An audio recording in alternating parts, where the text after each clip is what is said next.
Hello friends, स्वागत है आप सभी का अपने चैनल एजुकेशन एसके पॉइंट में।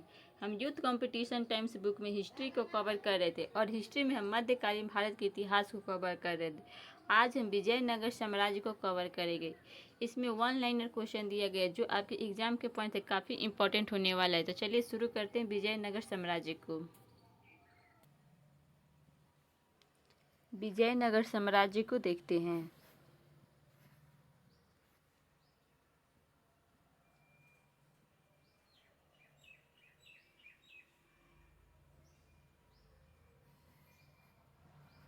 संगम वंश को सबसे पहले देखते हैं। संगम वंश के प्रारंभिक शासकों की जानकारी कहाँ से मिलती है? तो वेगर, वेल्सी दानपत्र एवं चित्रगुप्त अनुदान पत्र से मिलता है। विजयनगर में शासन करने वाला पहला राजवंश कौन था? तो संगम वंश था। विजयनगर की स्थापना कब हुई थी? तो 1336 ईस्वी में हुआ था। विजयनगर साम्राज्य का संस्थापक कौन था? तो हरिहर और बुक्का थे।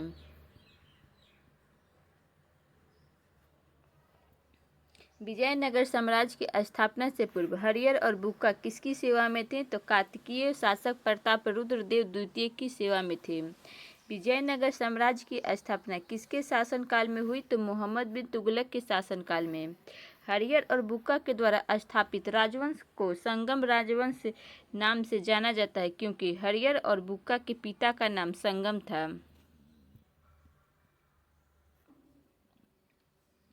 हरिहर एवं बुक्का ने किसके प्रभाव में आकर विजयनगर साम्राज्य की स्थापना की? तो विद्यानारायण के। हरिहर और बुक्का को इस्लाम धर्म से पुनः हिंदू धर्म में किसने दीक्षित किया था? तो संत विद्यानारायण ने किया था।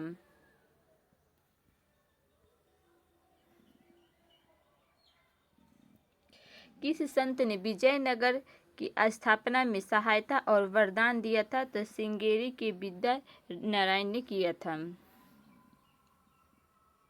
विजयनगर राज्य की स्थापना का मुख्य उद्देश्य क्या था? तो एक शक्तिशाली हिंदू राज्य की स्थापना करना था।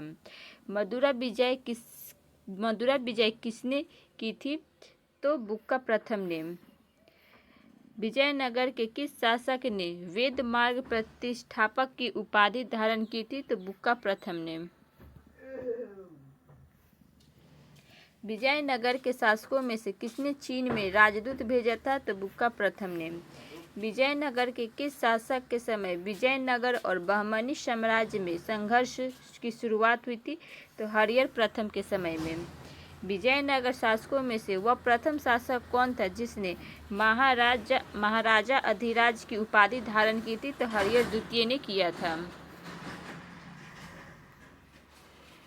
हरिहर द्वितीय ने अपने एक शिलालेख में बुक्का प्रथम की सैन्य उपलब्धियों का विस्तृत विवरण दिया है।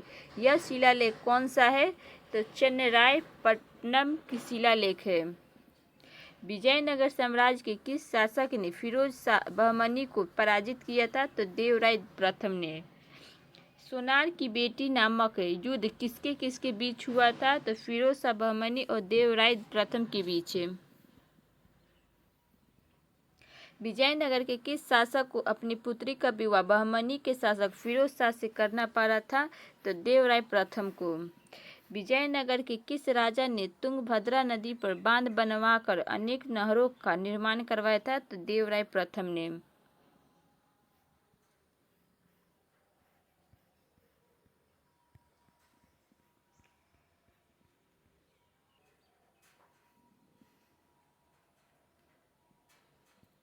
विजयनगर राजाओं में से किसने मुसलमान लड़ाकों को सेना में भर्ती करना आरंभ किया था? तो देवराय प्रथम ने। विजयनगर राजाओं में से सर्वप्रथम किसने अश्व सेना के महत्व को पहचाना तथा फारस एवं अरब की बड़ी संख्या में घोड़े खरीदे थे? तो देवराय प्रथम ने। विजयनगर के किस शासक ने गजबेटकर की पदवी धारण की थी? तो देवराय द्वितीय ने। विजयनगर के किस राजा को इमाडी देवराय भी कहा जाता था? तो देवराय द्वितीय को। अब देखते हैं शालू वंश। शालू राजवंश के संस्थापक कौन था? तो नरसिंह शालू था। अब देखते हैं तुल्लु वंश को। तुल्लु वंश की स्थापना किसने और कब की थी? तो वीर नरसिंह ने किया था 1505 ईस्वी में। विजयनगर के वीर नरसिंह के संबंध में सही कथन है तो उसने अपनी प्रजा की भलाई में अपना योगदान दिया। उसने अपनी प्रजा में युद्धवत भावना जागृत की और उसके काल में अशांति रही।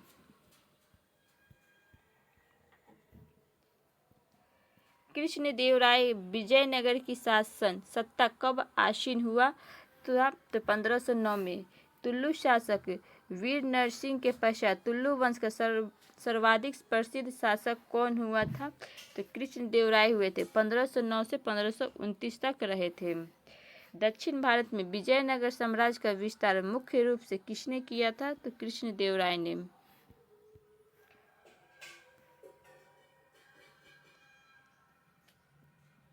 कृष्णदेवराय के विषय में सही कथन है तो विजयनगर के राजाओं में यह महानतम था।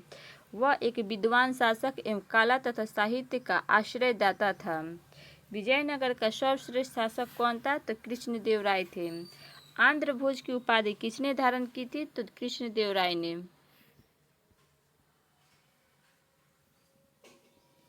यवन राज्य स्थापनाचार्य की उपाधि किस शासक ने धारण की थी? तो कृष्णदेवराय ने। एक मुकुटधारी राजा को सदैव धर्म को दृष्टिगत रखते हुए शासन करना चाहिए। उसे कभी धर्म और न्याय की अवहेलना नहीं करनी चाहिए। उपयुक्त विचार किस राजा से संबंधित है? तो कृष्णदेवराय से है। किस एक वंशावली से विजयनगर साम्राज्य का प्रसिद्ध शासक कृष्णदेवराय संबंधित है? तो तुल्लु वंश से है। किस विद्वान राजा ने अष्टदिग्गज विद्वानों के संरक्षण दिया था? तो कृष्णदेवराय ने।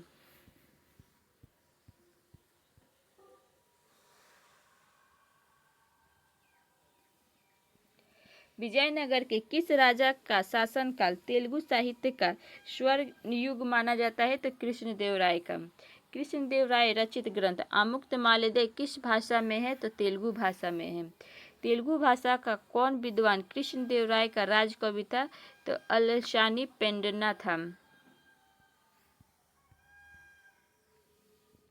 कृष्णदेवराय के साहित्य रचना के संदर्भ में सत्य कथन है तो आमुक्तमाल्यदेय, जाम्बवती, कल्याणम और उषा परिणय है कृष्णदेवराय की रचनाएं हैं।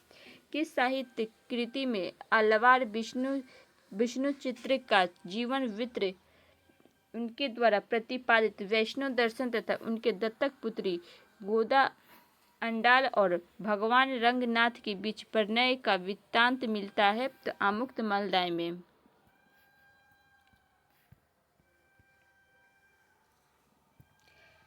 उषा परिणय नामक नाटक जिसमें उषा तथा अनिरुद्ध के विवाह का विवरण है किसने लिखा है? तो कृष्णदेवराय ने। प्रसिद्ध हजारा राम मंदिर किसके शासनकाल में बना था? तो कृष्णदेवराय के समय में। विट्ठल स्वामी मंदिर का निर्माण किसने करवाया था? तो कृष्णदेवराय ने। विजयनगर के किस राजा ने अपने शासनकाल में भूमि का विस्तृत संरक्षण कराया था? तो कृष्णदेवराय ने। कृष्णदेवराय के विषय में सत्य कथन है तो उसने हजारा मंदिर का निर्माण करवाया। उसने उड़ीसा, गुलबर्ग तथा उदयगिरी पर अधिकार किया। उसका प्रधानमंत्री महाप्रधान कहलाता था। विजयनगर के शासक कृष्णदेवराय ने कौन सा नगर बसाया था? तो नागलापुर बसाया था। तालीकोटा का युद्ध कब हुआ था? तो 1565 ईस्वी में। तालीकोटा के युद्ध के समय विजयनगर का शासक कौन था? तो सदाशिवराय थे। तालीकोटा के युद्ध के समय विजयनगर साम्राज्य में कौन सा राजवंश शासन था? तो तुल्लु राजवंश का शासन था। विजयनगर के किस शासक ने संपूर्ण विजयनगर साम्राज्य से विवाह कर समाप्त कर दिया था? तो कृष्णदेवराय ने।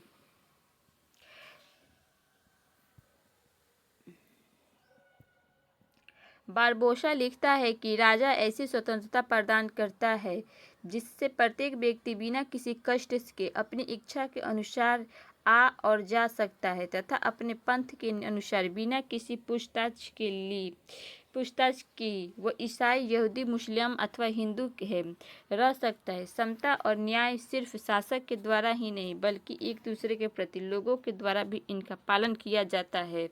यह शासक कौन था जिसके शासनकाल में राज्य सही राज सही हुआ था? तो कृष्णदेवराय था।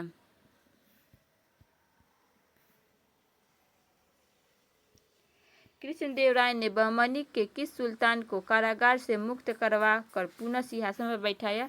तो महमूद शाह को। किसने किसके शासनकाल में पुर्तगाली यात्री नूनीज ने विजयनगर का भ्रमण किया था?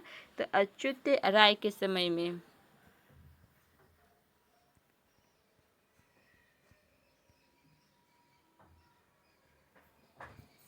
अब देखते हैं आरवीडू वंश को। जब राजा वाडियार ने मैसूर राज्य की स्थापना की तब विजयनगर साम्राज्य का शासन कौन था? तो वेंकट द्वितीय था।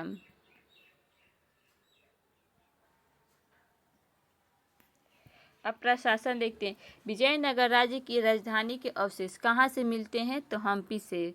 विजयनगर साम्राज्य की पहली राजधानी अनेकोड़ी थी। इसकी दूसरी राजधानी कहाँ थी? तो पेनुकोंडा था। विजयनगर राज्य की समस्त शक्तियाँ किसमें केंद्रित थी? तो राजा में केंद्रित था।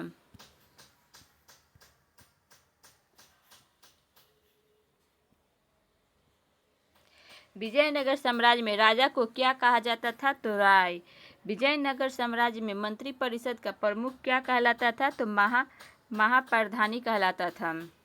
किसके माध्यम से विजयनगर साम्राज्य में राजा गांवों पर अपना नियंत्रण स्थापित करता था? तो महानायकाचार्य के माध्यम से करता था। विजयनगर साम्राज्य के प्रशासनिक विभाजन का सही क्रम क्या है? तो साम्राज्य है, फिर मंडलम, कोट्टम है, फिर वलनाडु, इसी कहते हैं, फिर नाडु, फिर मेलाग्राम, फिर स्थल या फिर सीमा ग्राम है। विजयनगर साम्राज्य में नायकों को राजा द्वारा प्रदान किया जाने वाला भूखंड जागीर क्या कहलाता था? तो अमरम कहलाता था। विजयनगर साम्राज्य के प्रमुख प्रांतपति क्या कहलाते थे? तो नायक कहलाते थे। विजयनगर साम्राज्य की सबसे बड़ी प्रशासनिक इकाई क्या थी? तो मंडलम थी। विजयनगर साम्राज्य की प्रांतीय इकाई क्या थी? तो मंडलम थी। विजयनगर साम्राज्य में कितने प्रांत या मंडल थे? तो 6 मंडल थे। विजयनगर साम्राज्य में जिलों को क्या कहा जाता था? तो कोट्टम कहा जाता था। पोलीगर कौन थे? तो विजयनगर राज्य के नायकों के मातहत सरदार थे। विजयनगर साम्राज्य की नायकर व्यवस्था किस पर आधारित थी? तो सल्तनतकालीन एकता व्यवस्था पर था। नायकारों की उच्छृंखलता का दमन करने के लिए किसके शासनकाल में महामंडलेश्वर नामक एक अधिकारी की नियुक्ति की गई थी? तो अच्युत देव राय के शासनकाल में किया गया था। विजयनगर साम्राज्य में आयंगार व्यवस्था के अनुसार ग्राम प्रशासन के लिए कितने व्यक्तियों को राज्य नियुक्त किया गया था? तो 12 व्यक्तियों को। विजयनगर साम्राज्य में आयंगार किससे संबंधित थे? तो ग्राम प्रशासन से। विजयनगर साम्राज्य में राजा द्वारा योग्य सैनिक अधिकारियों को जो जागीरें प्रदान की जाती थी वे क्या कहलाती थी? तो पदयुप्रु सर्वमान्यम कहलाता था। विजयनगर साम्राज्य में सैन्य विभाग को क्या कहा जाता था? तो कंडाचार कहा जाता था।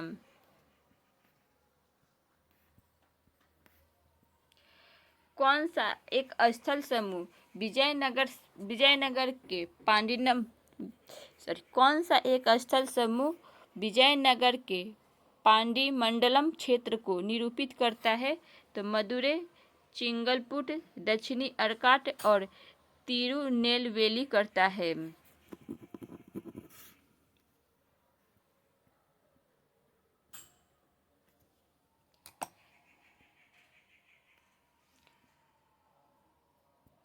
विजयनगर में सामाजिक और धार्मिक विषयों पर निर्णय कौन देते थे? तो समाचार्य अथवा देशरी देते थे।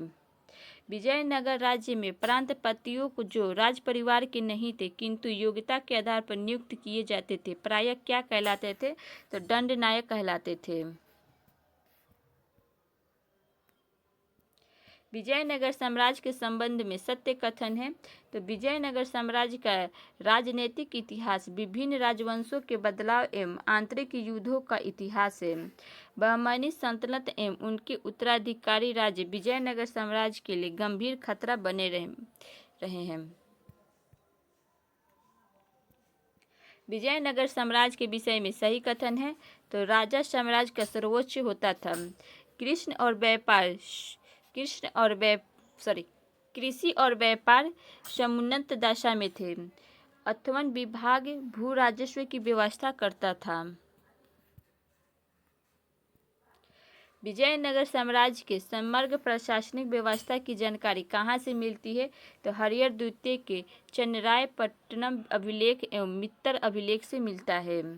विजयनगर साम्राज्य के संदर्भ में सत्य कथन है तो विजयनगर साम्राज्य में संयुक्त शासक प्रणाली के भी उदाहरण मिलते हैं। विजयनगर के कुछ प्रशासनिक अधिकारी को देखते हैं। नायक तो सैनिक भू सामंत थे। महानायकाचार्य तो ग्राम सभाओं के कार्यवाहियों का निरीक्षण करने वाला अधिकारी। महाप्रधानी तो मंत्री परिषद का प्रमुख। दंडनायक तो प्रांतीय गवर्नर। रायसम सचिव। कर्णिकम तो लेखाधिकारी था। आयकर तो वंशानुगत ग्रामीण अधिकारी। मान्य प्रधानम तो गृह मंत्री। सेनतेवा तो ग्राम का लेखाधिकारी। तलारी तो गांव का चौकीदारी। अनिंत्रमार तो ग्राम प्रशासन का एक अधिकारी।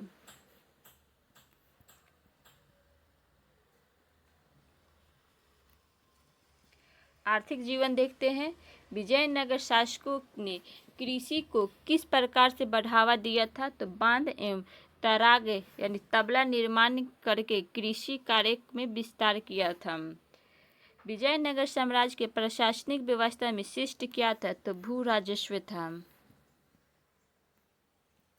विजयनगर राज्य की आय का मुख्य साधन क्या था तो भू राजस्व।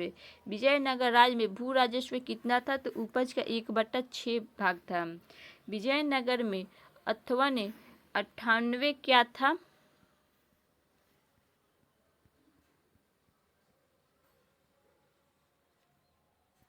तो भू राजस्व विभाग था।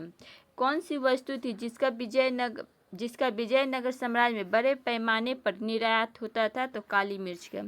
विजयनगर साम्राज्य में आयातित होने वाला सर्वाधिक अकेली वस्तु क्या थी तो घोड़े थे।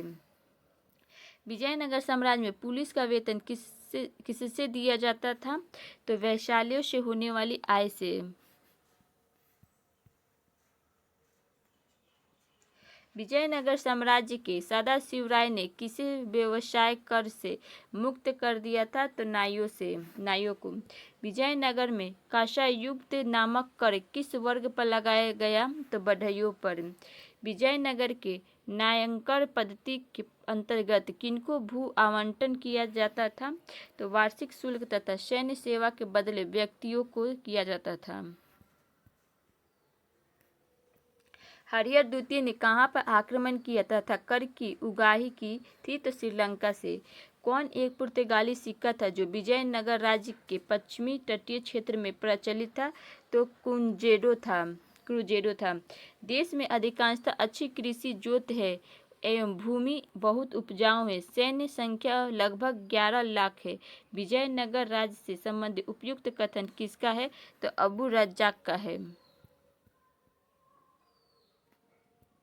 अपनी घुड़सवार सेना को मजबूत बनाने के लिए वीर नरसिंह ने किनके साथ यह संधि की थी कि वह उनके द्वारा आयातित सभी घोड़े को खरीद लेगा तो पुर्तगाली व्यापारियों के साथ है। विजयनगर साम्राज्य की कृषि व्यवस्था में वारम क्या था तो भूस्वामी एवं किसान के बीच कृषि उपज की हिस्सेदारी था। 15वीं शताब्दी तथा 16वीं शताब्दी के आरंभिक वर्षों में विजयनगर अर्थव्यवस्था के सशक्त होने के लिए कौन सा उत्तरदायी कारक था तो कृषि विस्तार तथा निर्यातक व्यापार था। विजयनगर राज्य में वाणिज्य की स्थिति के विषय में सही कथन है तो चेटी व्यापार के लिए मलय द्वीप समूह जाते थे। मालाबारी सौदागर दासों का भी व्यापार करते थे और विजयनगर राज्य से पोत भर कर दास ले जाते थे। समुद्र पार व्यापार अधिकांशतः विदेशियों के हाथ में था। विजयनगर साम्राज्य में अमरम शब्द क्या अर्थ है? तो सैनिक भू सामंत को अनुदान है।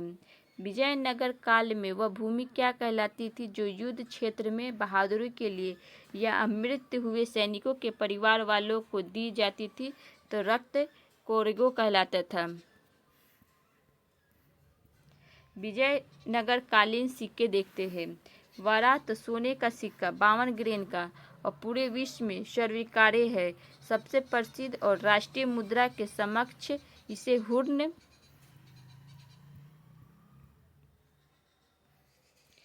हुर्न पर्दा और पून भी कहा जाता था। प्रताप का परतब यानी छोटे स्वर्ण सिक्का, फनम छोटा स्वर्ण सिक्का, तार चांदी का सिक्का, डिजिटल जीतल तो तांबे का सिक्का, क्रूजेडो, पगोडा, दिनार, फ्लोरिन और डुकेट आदि मुद्राएं भी तटीय क्षेत्रों में प्रचलित थी। साहित्य, भाषा और संस्कृति को देखते हैं। विजयनगर राज्य की राजकीय भाषा क्या थी? तो तेलुगु था। कृष्णदेवराय के दरबार में अष्टदिग्गज कौन थे? तो 8 तेलुगु कवि थे। वैदिक ग्रंथों के प्रसिद्ध टीकाकार सारायण किनसे संबंधित थे? तो विजयनगर राज्य से संबंधित थे। पांडुरंग महात्म्य की रचना किसने की थी? तो तेलानी रामकृष्ण ने। विजयनगर साम्राज्य के शासक कृष्णदेवराय की अमुक्त माल्यदा के शाब्दिक अर्थ क्या है? तो मोतियों की माला है। कौन महाभारत के तेलुगु अनुवादों के लिए विख्यात है? तो नन्नन और टीकन है। किसने मनुचरित्र स्वरोचित संभव की रचना की जिसमें विजयनगर साम्राज्य की विस्तृत विवरण मिलता है? तो अल्लाशानी पद्देना ने की थी। वरदाम्बिका परिणयन की रचना किसने की थी? तो तिरुमालंबा देवी ने की थी। विजयनगर साम्राज्य के विषय में विवरण देने वाली पुस्तकें कौन सी है? तो अमुक्त माल्यदा, मनु चरित्रम और रेहला है। विजयनगर काल में किस लिपि का प्रयोग होता है? तो नंदी नागरी लिपि का होता है। शिव तत्व चिंतामणि की रचना किसने की थी? तो लक्कन दंडेश ने किया था। संस्कृत भाषा की रचना महासुधा निधि नाटक किसने लिखी थी? तो देवराय द्वितीय ने। शिव तत्व चिंतामणि जो लिंगायतों के सिद्धांतों एवं अनुष्ठानों से संबंधित एक प्रबंध है, किसके शासनकाल में लिखी गई थी? तो देवराय द्वितीय के शासनमय में। तेलुगु कवि श्रीनाथ किसके राज दरबार की शोभा बढ़ाते थे? तो देवराय द्वितीय के दरबार की। प्रसिद्ध तेलुगु कवि श्रीनाथ को देवराय द्वितीय ने कौन सी उपाधि प्रदान की थी? तो कवि सार्वभौम की। वसुचरित किसने लिखा था? तो रामराज ने। विजयनगर साम्राज्य की प्रभुत्व काल में किस टीका की रचना हुई थी? तो पराशर स्मृति पर माधव की टीका हुई थी।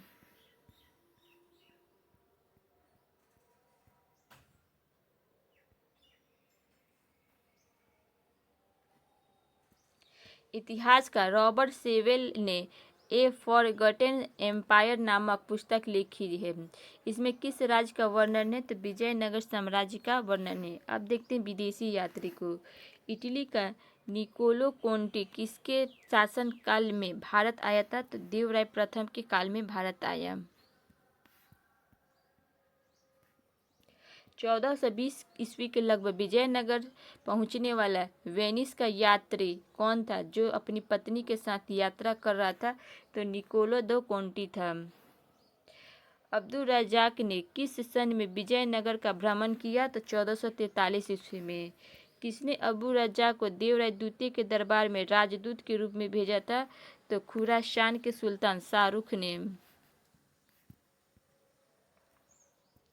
अब्दुल रजाक ने किस राज्य को आंखों देखा हाल लिखा था? तो विजयनगर का। 15वीं शताब्दी में किस शहर के सबसे महत्वपूर्ण विवरणों में से एक का जिक्र अब्दुल रजाक के समरकंदी से प्राप्त होता है? तो विजयनगर का। ईरानी राजदूत जिसने विजयनगर साम्राज्य का भ्रमण किया था कौन था? तो अब्दुल रजाक था। फारस से आने वाले अब्दुल रज़ाक की हम्पी यात्रा के समय दक्षिण भारत में विजयनगर का शासक कौन था? तो देवराय द्वितीय था। किस विदेशी यात्री ने विजयनगर साम्राज्य में सती प्रथा के प्रचलन का उल्लेख किया है? तो डुआर्ट बारबोसा ने किया है। कृष्णदेवराय के शासनकाल में आने वाले दो पुर्तगाली यात्री कौन थे? तो डोमिंगो पायस और फर्नांडिस नूनीज था। मलक्का कैम्बे बिना नहीं रह सकता और न कैम्बे मलक्का के बिना। अगर उन्हें बहुत धनी और समृद्ध बनाना हो तो एशियाई व्यापार के विषय में यह टिप्पणी किसने की थी? तो बारबोसा ने किया था। किस लेखक ने विजयनगर साम्राज्य का एक समकालीन विवरण लिखा है? तो डोमिंगो पायस ने लिखा है। प्रसिद्ध यात्री डुआर्ट बारबोसा कहाँ का निवासी था? तो पुर्तगाल का था। विजयनगर विदेशी यात्रियों के संदर्भ में सत्य कथन है। तो डोमिंगो पायस और डुआर्ट बारबोसा पुर्तगाली यात्री थे जो कृष्णदेवराय के समय विजयनगर आए थे। विजयनगर के सम्राटों की धार्मिक सहिष्णुता के विषय में किसने लिखा है कि राजा ने इतनी स्वतंत्रता दे रखी है कि कोई भी व्यक्ति स्वतंत्रता से विचरण कर सकता है और अपने धर्म का पालन कर सकता है। उसे न कोई कष्ट देगा और न यह पूछेगा कि तू ईसाई है, यहूदी है, मुसलमान है या हिंदू है। किसने लिखा है? तो बारबोसा ने लिखा है।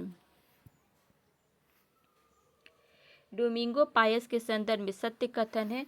तो विदेशी यात्री डोमिंगो पायस के अनुसार विजयनगर की सामाजिक व्यवस्था में देवदासियों की उच्च प्रतिष्ठा वाली स्थिति थी।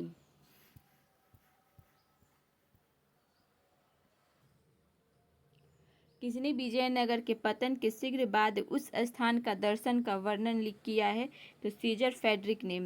कोटी पायस नूनीस तथा मनुची ये सभी कौन थे? तो विदेशी पर्यटक थे। वह कौन सा यात्री था जिसने 1567 ईस्वी में विजयनगर की पराजय के ठीक बाद वहां की यात्रा की थी और विजयनगर के 24 मील के घेरे में बने होने का वर्णन करता है? तो सीजर फ्रेडरिक ने।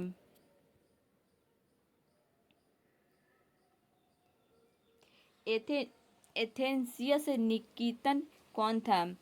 तो एक रूसी अश्व व्यापारी था। माहुयान नामक चीनी यात्री किसके समय में समुद्री मार्ग से भारत आया था? तो मल्लिका अर्जुन के समय में। अब देखते हैं विजयनगर के संदर्भ में विदेशी यात्रियों के कथन को देखते हैं। अब्दुल रज़ाक, तो यह नगर ऐसा है जिससे मिलता स्थान नेत्रों ने समूची पृथ्वी पर कभी देखा नहीं है और न ही जिसके बारे में कानों ने कभी सुना है। निकोलो डी कोंटी, तो निकोलो डी कहते हैं नगर की परिधि 60 मील है। यहाँ लगभग 90,000 पुरुष ऐसे हैं जो शस्त्र धारण करने योग्य हैं। डोमिंगो पायस विजयनगर के बारे में कहते हैं कि राजा मझोले कद का है तथा गौरवनीय है और अच्छी कद काठी है जो कि दुबलेपन के स्थान पर स्थूल है जिसके मुख पर चेचक के निशान हैं। एंथेनियस निकितन कहते हैं तो अभिजात वर्ग के लोग के तथा साधारण लोगों के जीवन स्तर में बहुत अंतर है। विजयनगर में आए विदेशी यात्री देखते हैं। देश शासक और यात्रा देखते हैं। तो सबसे पहले निकोलो डी कोंटी आए। कहाँ के थे? तो इतावली के थे। किसके शासक काल में आए थे? तो देवराय प्रथम के शासन काल में आए थे 1420 ईस्वी में। अब्दुल रज़ाक फारसी देश के थे। देवराय द्वितीय के शासनकाल में 1442 से 1444 ईस्वी में तक रहे। डोमिंगो पायस पुर्तगाली थे।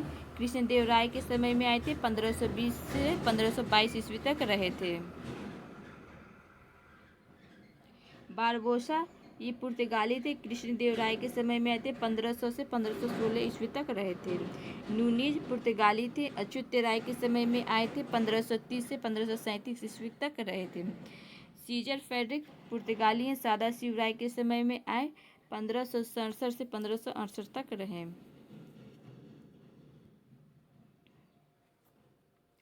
स्थापत्य कला को देखते हैं कल्याण मंडप किस राज्य की मंदिर वास्तु का विशिष्ट लक्षण था? तो विजयनगर राज्य का। विजयनगर में कौन सा हिंदू स्थापत्य का एक निर्देशन है जिस पर इस्लामी प्रभाव परिलक्षित होता है? तो कमल भवन विजयनगर पर है। प्रसिद्ध विजय विठल मंदिर जिसके 36 स्तंभ संगीतमय स्वर निकलते हैं, कहाँ अवस्थित है? तो हम्पी में है।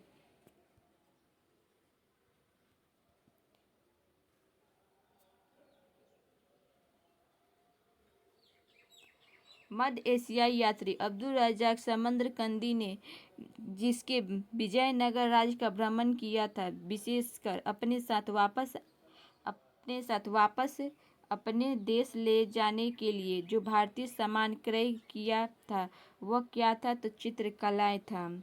हम्पी में स्थित स्मारकों का समूह किस धर्म से संबंधित है? तो हिंदू धर्म से है। विविध देखते हैं तो किस भूभाग के लिए बहमनी राज्य और विजयनगर साम्राज्य बार बार लड़ते रहे? तो रायचूर दोआब के लिए। विजयनगर के राजा रामराय के राज्यकाल के विषय में सही कथन है? तो सेना में मुसलमानों की भर्ती, दक्कन में मुस्लिम राज्यों में हस्तक्षेप, पुर्तगालियों के साथ दीर्घकालीन मैत्रिक संबंध है। प्रथम बार विजयनगर साम्राज्य को अस्त व्यस्त किसने किया था? तो बहमनी राजा ने किया था। किस खेल में उच्च योग्यता प्राप्त करने पर विजयनगर राज्य पारितोषिक देता था तथा उसे राज्य की स्वीकृति प्रदान करता था? तो शतरंज में।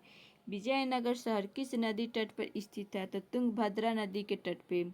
विजयनगर एवं बहमनी राज्यों के बीच झगड़े का एक कारण रायचूर दोआब था। यह क्षेत्र किन नदियों के मध्य स्थित था? तो कृष्णा एवं तुंगभद्रा नदियों के मध्य स्थित था। विजयनगर साम्राज्य के पतन का अंतिम कारण क्या था? तो तालीकोटा का युद्ध था। तालीकोटा के युद्ध के संदर्भ में सत्य कथन है? तो तालीकोटा का युद्ध दक्षिण में हिंदू शक्ति का विनाश हुआ। कहाँ के शासक को तालीकोटा के युद्ध में विजयनगर के विरुद्ध लड़ने के लिए संघ में शामिल होने हेतु आमंत्रित नहीं किया गया था? तो बरार के शासक को। विजयनगर शासकों के संदर्भ में सत्य कथन है? तो नरसिंह सालुब ने संगम वंश का अंत किया, उसने राज सिंहासन छीनकर सालुब वंश आरंभ किया। वीर नरसिंह ने अंतिम सालुब शासक को गद्दी से उतारकर राज सिंहासन छीना। वीर नरसिंह के उत्तरवर्ती उनके अनुज कृष्णदेवराय थे। कृष्णदेवराय के उत्तरवर्ती उनके अर्ध भाई अच्युत देवराय थे। विजयनगर शासन में स्त्रियों की स्थिति के संदर्भ में सत्य कथन है? तो विभिन्न शस्त्रों के प्रयोग का उन्हें परीक्षण दिया जाता था। कतिपय स्त्रियां न्यायाधीश भी होती थी। समाज और साहित्य में स्त्रियों का ऊंचा स्थान प्राप्त किया। अगर हमारा ये वीडियो अच्छा लगा तो वीडियो को लाइक करिएगा, चैनल को सब्सक्राइब करिएगा। जय हिंद।